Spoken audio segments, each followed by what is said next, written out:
BYO. First time ko kayong na-meet kasi kahapon hindi namin kayo na-interview, di ba?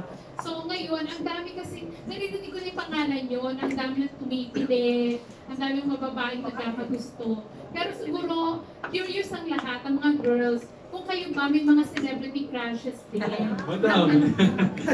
Meron din ba sa grupo na pareho kayo ng celebrity crush at nagkakagusto kayo? May ganon? Sino yung crush niya? Liza Soberano mo celebrity crush. Oh, Liza Since Soberano. 2012 or ano?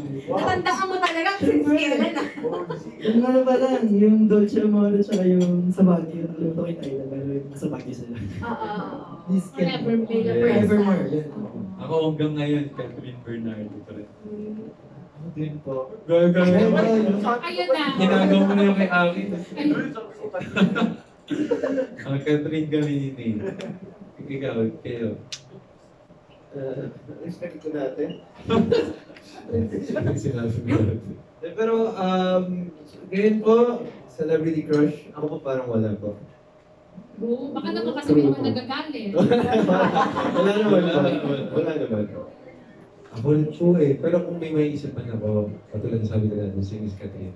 At tatlo kayo. Oo. Nag-aaway Pero hindi naman na ako. nag-aaway-away ah. Ngayon po, mukhang mag-aaway na po.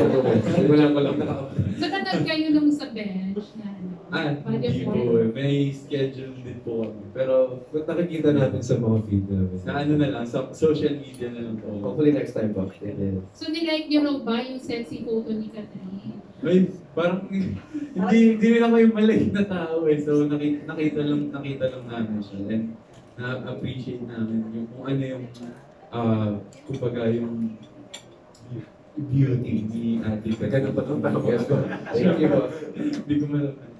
Last na phone ni June, ano daw ang reaction niyo nung makita niyo ang picture ni Catherine na super sexy?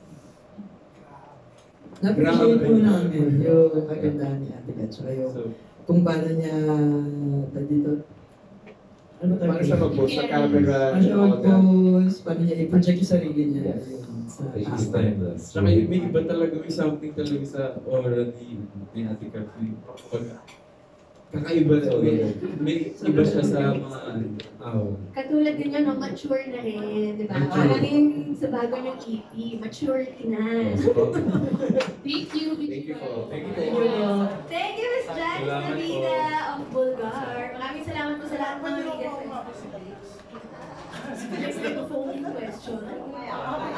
Okay, mamaya. Yes, pero thank you so much po sa lahat ng ating friends from the media for your questions. Now, before we let you go, guys,